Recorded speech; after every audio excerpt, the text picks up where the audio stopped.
Nothing like a good unsweet tea water combo. Don't worry, Curtis Sahara FMG. Big on the Brita filter train. I got my own. I used to have a Brita filter many years ago. My mom had the pitcher, and we had the faucet filter too. Yeah, really good filters in general.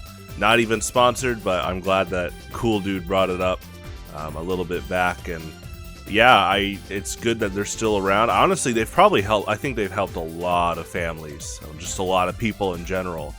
I'm very fortunate to live in an area that has good tap water, but there's a lot of people in the world that don't. So if we can continue to make good water filters that are affordable, not only will that make the world a better and safer place, but I think this guy will keep being happy. So thanks for hanging around, Suicune. And one thing I love about, speaking of, is when you had to catch Entei, Raikou, and Suicune and Leaf Green and Fire Red for Pokemon, and they were random encounters, and you know it was a random post-game encounter. You beat the game, you beat the Elite Four, and now they're roaming, and a really, really rare chance to get them.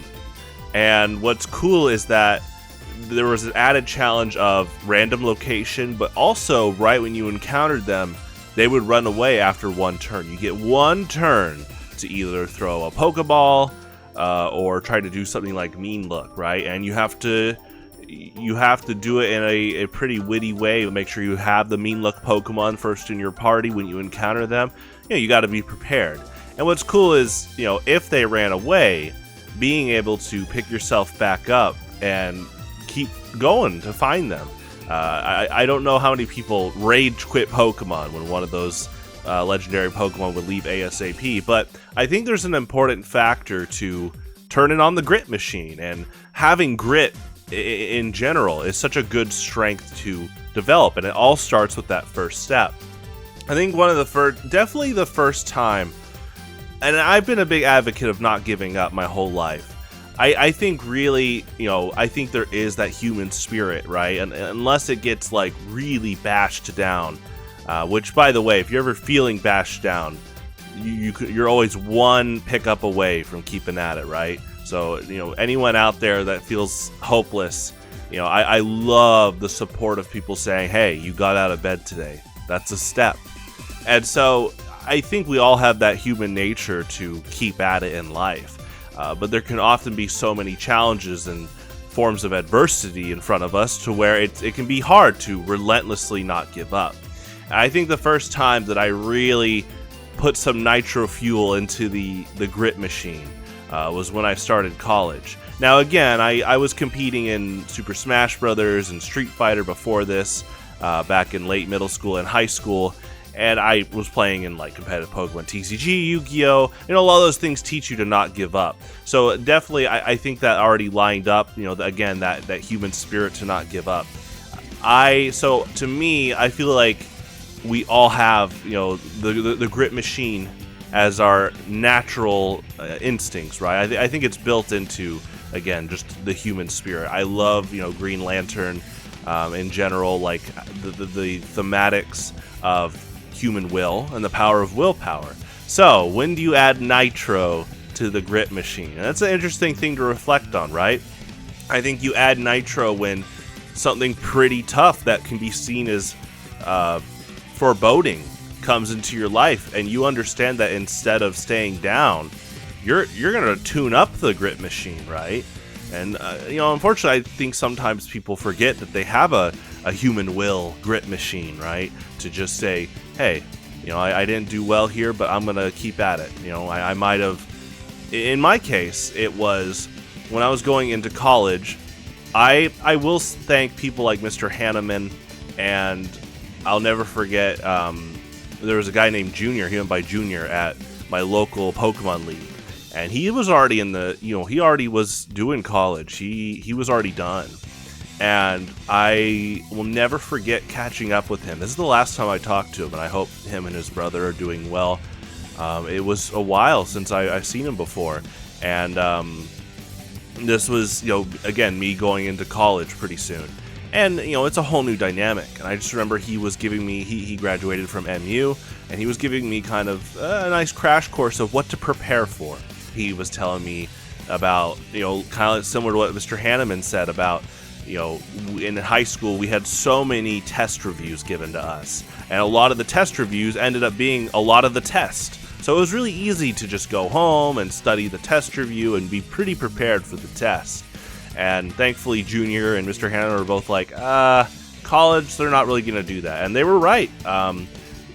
MCC, MU, UCM, all the colleges I went to, hardly any was there ever a test review. And when there was, it usually was shuffled up from past tests so that you didn't have the exact questions going in.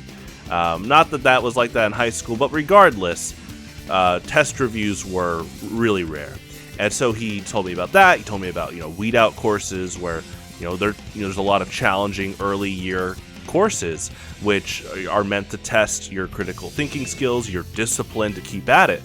Are you ready to keep the grit machine well oiled and perhaps put some nitro in it? And so my moment was part of these warnings, and my parents helped me out too. They told, and this is big.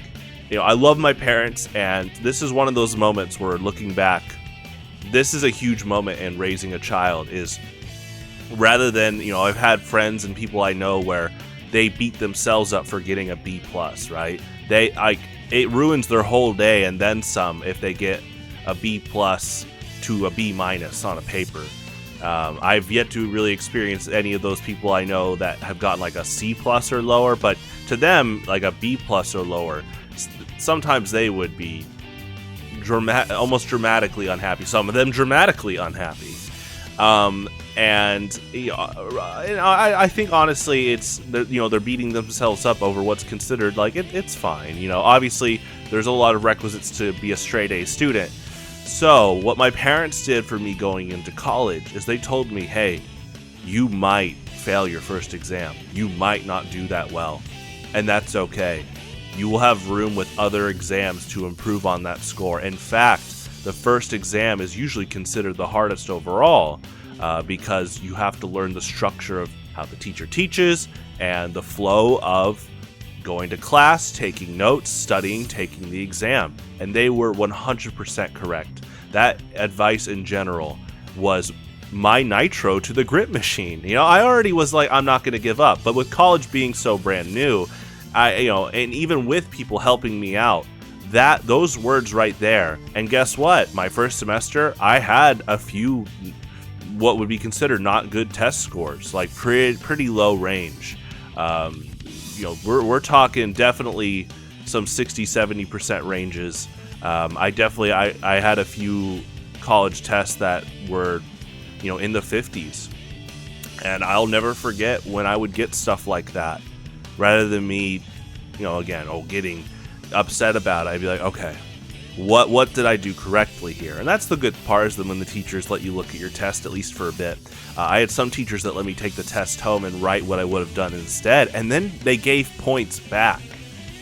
That's incredible, because I like that structure a lot, because the teacher said, if you're willing to, while you're already studying and being, usually a full-time college student, you're willing to take the test home and really go into the details of what you would have done differently. This is specifically a math, like a trigonometry teacher, and she was great.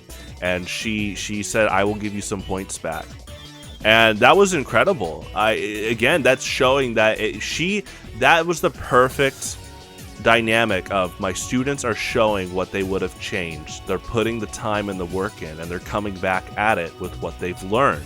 And so again, I'm glad that I had that nitro put into the grit machine, where instead of getting a low test score, again, low is considered 50, 60s, low 70s, you definitely, on average, a lot of people aim for that A, B range. And so to me, whenever I'd get that, it would be, okay, what can I adjust differently? How does the class work? What's the structure of taking notes and then applying that to these exams? And that, that's another thing, is that all these different courses were taught differently because they have different teachers. And so it is a skill ceiling. And this applies to fighting games. This applies to playing poker.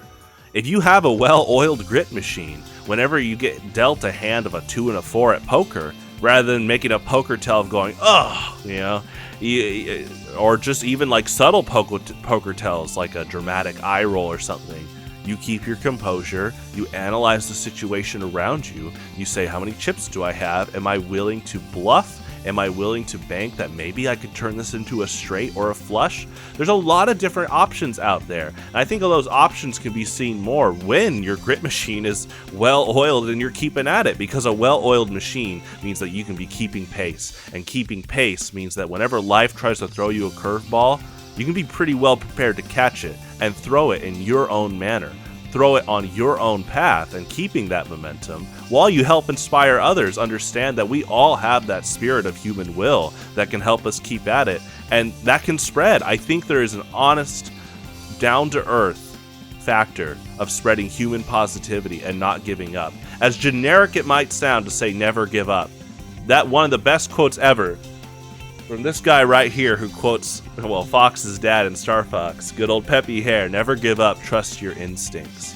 And being able to pick yourself back up, keep at it each day, it's a life worth living. I love Mondays.